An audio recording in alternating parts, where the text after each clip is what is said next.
কোনো প্লেয়ার হচ্ছে উপর থেকে খেলা দেখে, সেটা হলো মেসি, বার্ডস আই ভিউ শুধুমাত্র ওর মধ্যেই আছে, এটা মুরিনো বলছিল। এবং সে না তাকায়ও জানে তার টিমমেট কোন পজিশনে আছে। আপনি এমন পাসের অস্তিত্বই খুঁজে পাবেন না মেসি দেওয়ার আগ পর্যন্ত যে এখানে একটা পাস এক্সিস্ট করে। এখন আর্জেন্টিনাকে সবাই গুনায় ধরতেছে না, ডিপল জানে যে এনজো কোথায় আছে, ম্যাকালিস্টার জানে যে ডিপল এর পরে এখন যেখানে আছে এরপরে কোথায় থাকবে। লিওনেল মেসি এখন আসলে কতটা ফিট আছেন বা ওই বয়স বিবেচনায় এই আলোচনাগুলো তো আছে, কিন্তু আমরা একটা ব্যাপার অনেক সময় খেয়াল করি, মেসি যখন আর্জেন্টিনার হয়ে খেলেন, তার সঙ্গে খেলা বা তার আশেপাশে খেলা, ডিপল হোক বা এনজো ফার্নান্দেজ হোক, ম্যাকালিস্টার হোক, মানে তাদের মধ্যে একটা আলাদা টেলিপ্যাথি টাইপের কিছু একটা কাজ করে। মানে এই ব্যাপারটা আসলে এখন কেমন আছে দলের মধ্যে, মানে ওয়ার্ল্ড কাপের আগে আর্জেন্টিনা দলের সিচুয়েশনটা আসলে কি? আচ্ছা, এইটা হচ্ছে আমি অ্যান্সারটা দেই।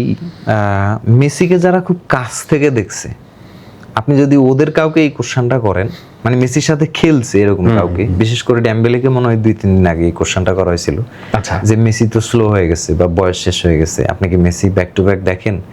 তো ড্যাম্বেলের অ্যান্সার ছিল যে ইতিহাসের সেরা প্লেয়ার আমি অবশ্যই দেখি, কারণ মেসি কখনো ফুরায় যায় না। ড্যাম্বেলের ল্যাঙ্গুয়েজটা ছিল এরকম যে মেসির টেকনিক, পাসিং, ভিশন কোনো কিছুই পড়ে না, এবং এই 38এও মেসি নিজেকে যেই লেভেলে ধরে রাখছে সে ব্যাক টু ব্যাক জিততে পারে।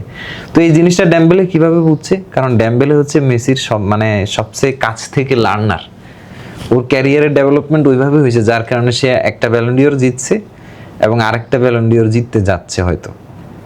যদি ওয়ার্ল্ড কাপে ফ্রান্স অ্যাডভান্সড হয় বেশির দিকে, তাহলে ওই কিন্তু এমবাপ্পে না, ওই হয়তো ব্যালন ডিওর জিতে যাবে। এমবাপ্পে ওয়ার্ল্ড কাপে ভালো করলেও বা ওর যদি গোল অ্যাসিস্ট যোগ হয়ে যায় বা ওর যদি একটা ইম্প্যাক্ট যোগ হয়ে যায়, তাহলে এটা আর ইউসিএল মিলেও ব্যালন ডিওর, তার মানে টানা 2টা ব্যালন ডিওর কিন্তু চলে আসতেছে।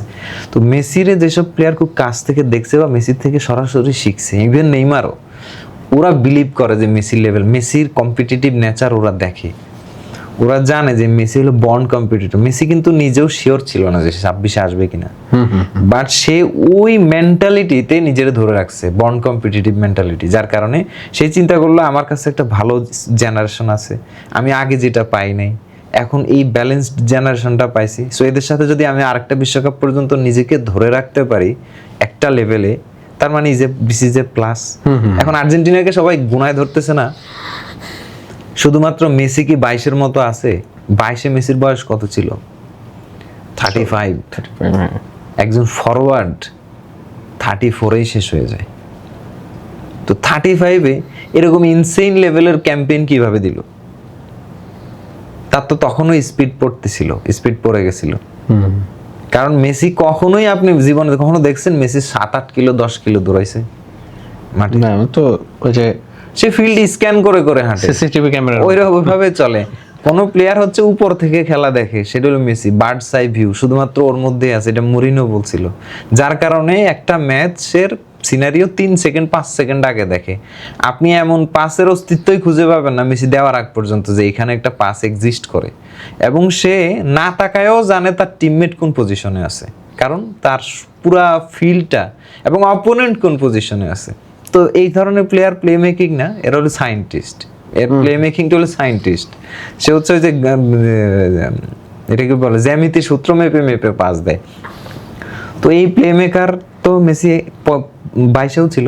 তো সে বার্ডিওলের সাথে যখন ডুয়েলে গেছে, স্পিডে পারছে না, স্পিডে পারলে তো সে মানে রান নিয়ে বেড়ে যেত। তো সেটা তো সে করে নাই। সে কি করছে? সামনে যায় একটা পজ দিছে, আবার একটা পজ দিছে, এরপরে আবার ডস দিছে, তারপরে আন্ডারনিথ আইসা মানে এমন একটা ডায়াগোনাল ক্রস দিছে যেটা আলভারেজ মিট না করলে আরো 2-3 জন ছিল বক্সে মিট করার মতো। তো তার মানে ব্যাপারটা হইলো এইসব জিনিস তো যাবে না। আর মেসির ফার্স্ট টাচ গেছে, মানে বল রিসিভ করা, কন্ট্রোল করা, এই জিনিসগুলো কি নষ্ট হয়েছে? না। ফ্রি কিক, এটা এক ম্যাচ আগেও আমরা দেখলাম যে একটা গোলে, হ্যাঁ ফ্রি কিক নষ্ট হয়েছে, আউটসাইড দ্য বক্স শুটিং, তারপরে এই positional awareness, goal scoring intelligence, তারপরে বক্সে এসে বা গোলের গন্ধ পাওয়া যায়, সে পিছে গেলেও গোলের গন্ধ পায়, পিছের থেকে এসে গোল করে, মানে যে অ্যাকুরেসির ব্যাপারটা যায়। এই জিনিসগুলো তো ড্রপ করে নাই। কিন্তু ইমপ্রুভ হয়েছে কি? ইমপ্রুভ হয়েছে আর্জেন্টিনা মিডফিল্ড। এনজো, ম্যাকালিস্টার, ডিপল, এরা তখন কি ছিল? তখন একটা প্রজেক্টের পার্ট হয়ে আসছে, তাও এনজো আর ম্যাকালিস্টার স্টার্টার না, স্টার্টার হওয়ার কথা প্যারাদেস, আরেকটা মনে হয় কে জানি ছিল, আমার এখন মনে নাই। তো তারাই স্টার্টার হওয়ার কথা ছিল, কিন্তু যখনই সৌদির সাথে একটা ঝামেলা হলো, এনজো আর ম্যাকালিস্টার টিমে পার্মানেন্ট হয়ে গেল। টেলিপ্যাথি তো তাদের আগেই ছিল, আপনি মেসির সাথে এনজো ম্যাকালিস্টার আর ইয়ারে চেঞ্জ করে দিয়ে যদি ওই যে বার্কো আর ইয়ারেও নিয়ে আসেন, এই প্যালাসিয়াসও নিয়ে আসেন, দেখবেন যে সিচুয়েশনাল অপারেশন একই, মেসি কেন্দ্রিক। ওরা কি করে, নিজেদের মধ্যে পাস বিনিময় করে। তার মানে ডিপল জানে যে এনজো কোথায় আছে, ম্যাকালিস্টার জানে যে ডিপল এর পরে এখন যেখানে আছে এরপরে কোথায় থাকবে। পাস আপনার ওইটা না, সতীর্থ যেখানে আছে সেটা দেয়া না, পাসটা হলো সতীর্থ কোথায় থাকবে এবং সেখানে তার সঠিক পা ওই পাস রিসিভ করার জন্য কোনটা হবে, সেইটা হইলো পাস। তো আর্জেন্টিনার মিডফিল্ড খুব ওয়ার্ল্ড ক্লাস না, ক্লাবে কেউ ওই রকমের রিয়া না, কিন্তু ওরা যখন নিজেরা খেলে ওদের হচ্ছে এক একজনের বন্ডিং এত স্ট্রং, ইনস্টিংক্ট এত স্ট্রং যে এরা মুখাস্ত ওদের টিম কোন কোন জায়গায় অপারেট করতেছে। ওই দিন যে লাস্ট হন্ডুরাসের বিপক্ষে ম্যাচে ডিপল, এনজো ম্যাকালিস্টার যখন নামার পরে নিজেদের মধ্যে পাস যখন দেওয়া শুরু করছে, আমি তো মানে সাথে সাথেই বুঝে ফেলছি এ তো 22-এর টিম, মানে 22-এরই সেম টেলিপ্যাথি। মানে এখন এখানে এক্সট্রা যোগ হয়েছে, ডিপল মায়ামিতে যায়, মেসি আলবার একটা কাটব্যাক আছে, মানে ট্র্যাডিশনাল কাটব্যাক, এবং এটারে চাইলেও আটকানো যায় না, কারণ মেসি হচ্ছে ওই কাটব্যাকটার জন্য প্রি অ্যাসিস্টিভ পাসটা আগে দেয়, দিয়েও কোন দিকে যাবে এটা তো আর ডিফেন্ডাররা বুঝতে পারে না, কোথায় পজিশন নেবে। কিন্তু আলবার জন্য পাসিং অপশন থাকতো, সে যে কোনো অ্যাঙ্গেলে করতে পারতো, সোজা, আরেকটু পিছনে, আরেকটু সামনে। তো তার মানে মেসির এই পর্যায়ে মার্ক করা টাফ, সে পিছন থেকে আসতেছে। এখন ওই জায়গায় ডিপল এরকম ইন্টার মায়ামিতেও এই টাইপের অ্যাসিস্ট করা শেষ। ওই দিন ডিপল এই অ্যাসিস্টটা মেসির করে নাই, কিন্তু বক্সে যারা অ্যাটাক করছে এমন একটা বল দিছে যে 3জন অ্যাটাক করছে বক্সে, 3জনের যে কোনো একজন মিট করলে গোল। আলমাদা মিট করছিল, গোল হয়েছে, কেউ না কেউ তো পাবে ওই বলটা। ব্যাপারটা ফাইনালে ফ্রান্সের বিপক্ষে মেসি এই টাইপের উইং বেসড বল না হলে 10টা বের করছে।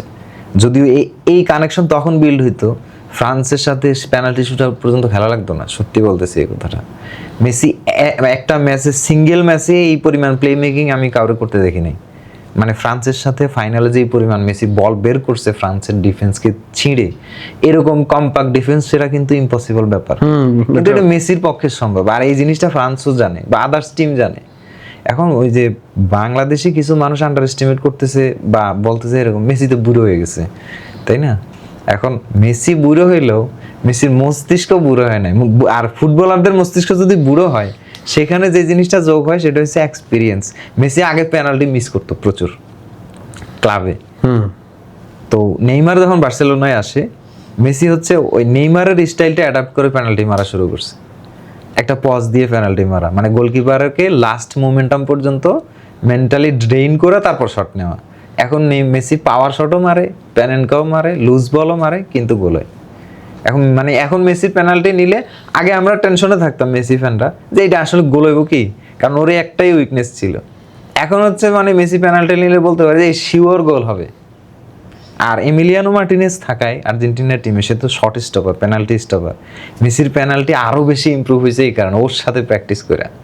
কারণ এমিলিয়ানো তো বলের ইনস্টিংক্ট প্রচুর বুঝে, তো ওর সাথে প্র্যাকটিস করলে আপনার পেনাল্টি লেভেল অন্যদিকে যাবেই।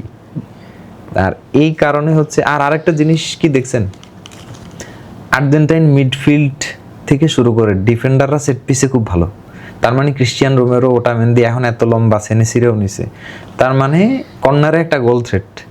এরপর হচ্ছে আর্জেন্টাইন ম্যাক্স মিডফিল্ড, দূরপাল long range shooter, De Paul, Paredes, Enzo Fernandes, Mac Allister, Nico Paz, Barco, everyone is a long distance shooter. আমার মনে হয় আর্জেন্টিনা টিমে সবাই লং ডিস্টেন্স শুট পারে, ইভেন ইফ মলিনা, বুঝছেন?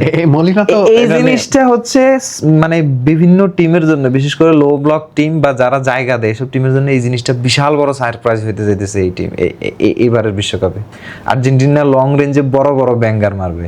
আর মেসির সাথে খেলতে খেলতে শুধু লং রেঞ্জ না, প্রত্যেকটা প্লেয়ারের ফ্রি কিকের ইমপ্রুভমেন্ট হয়ে গেছে। প্যারাদেস দারুণ ডেঞ্জারাস ফ্রি কিক মারে, নিকো পাস মারে, আলভারেজ মারে, ডিপলও মারে। তাইলে যাদের এই লং বল বা ফ্রি কিকের অ্যাকুরেসি বেশি, তারা সেট পিসে কত ভালো থ্রেড ক্যারি করবে। এখন ওই লম্বা টিমগুলো ফোকাইছিল, এবার কিছু কিছু লম্বা প্লেয়ারও, এই কারণে বিশেষ করে রোমেরো আর সেনেসি লাস্ট মোমেন্টে যখন এমন একটা সিচুয়েশন আসবে যে গোল ডিফেন্ড করতে হবে, 1-0 আগানো, খেলার সময় বাকি 10 মিনিট, এই সময় আর্জেন্টিনা সেন্টার ব্যাক হবে 3টা, ওটামেন্ডি, রোমেরো আর সেনেসি। ওটামেন্ডি মাঝখানে, রোমেরো রাইটে, সেনেসি লেফটে। 3টাই ওই লেভেলের ফিজিক্যাল মুস্টান্ডে যারা মাইরে দিবে কিন্তু গোল দিতে দিবে না। ওই 10 মিনিটের ডেডলক, এটাকে বলে স্কালোনির হারাম বল, এই আর কি। তো ওভারঅল ডেপথ বা আদার্স টেলিপ্যাথিক চিন্তা করলে এই আর্জেন্টিনা 22-এর চেয়েও ডেডলি। এখন হয়তো একটা প্রবলেম হইতে পারে যে আপনার 22-এর ওই হাঙ্গারটা আছে কিনা। এটা একটা পয়েন্ট। এখন ওই হাঙ্গারটা আছে কিনা এটা আসলে ফার্স্ট ম্যাচ গেলে বোঝা যাবে আলজেরিয়ার সাথে। হ্যাঁ, আর আমার মনে হয় আছে, কারণ তা না হলে মেসি খেলার ইচ্ছা পোষণ করতো না, ডি মারিয়া তো অপশন নিয়ে নিছে। এই হাঙ্গার আছে বলে মানে মেসি আরো এক পিস চায়, মানে এটা তার ক্ষুধা, ওই ক্ষুধা তার আছে, আর মেসির ক্ষুধা আছে মানে ওর টিমের ক্ষুধা আছে। স্কালোনি তো গত ম্যাচেও দেখলাম, মানে ম্যাচ শেষে বলছে যে যখন ম্যাচে নামে তখন আর্জেন্টিনার প্লেয়ারদের, আর আর্জেন্টিনার ফুটবল তো আসলে একটা মানে ব্লাডের ড্রাগের মতো, মানে গতানুগতিক। আপনি এই যে সিমিওনের পোলারে দেখলে বুঝবেন। আপনি ধরেন ওরা আপনি খুবই লিথাল একটা লাথি খাইছে, উষ্টা খাইছে, 2 মিনিট পরে দেখবেন আবার কুত্তার মতো দৌড়াচ্ছে। মানে এই যে স্পৃহা, এই যে জিনিসটা বিশেষ করে দেশের প্রতি, এই জিনিসটা হচ্ছে, আমি একজন ভারতীয় কন্টেন্ট ক্রিয়েটরের একটা পোস্ট, উনি অনেক সিনিয়র, একটা পোস্টে দেখছিলাম যে আর্জেন্টাইন এই যে দেশপ্রেমটা, এই জিনিসটা আসছে হচ্ছে আর্জেন্টিনার প্লেয়াররা আগে নিজেদের জাতীয় দল খেলতে চাইতো না, এবং ডি স্টেফানো এই কারণে অনেকবার রিজেক্ট করছে। কিন্তু পরে কে যেন একটা প্রজেক্ট নিয়ে দেশপ্রেমের এমন একটা পাঠ পড়াইছে, এখন ওইটা এমন একটা ট্রেডিশন হয়েছে ফুটবল, ওদের দেশে ফুটবলটা এখন একটা উপাসনা, আর বিশ্বকাপ হলো এটা সবচেয়ে বড় মঞ্চ।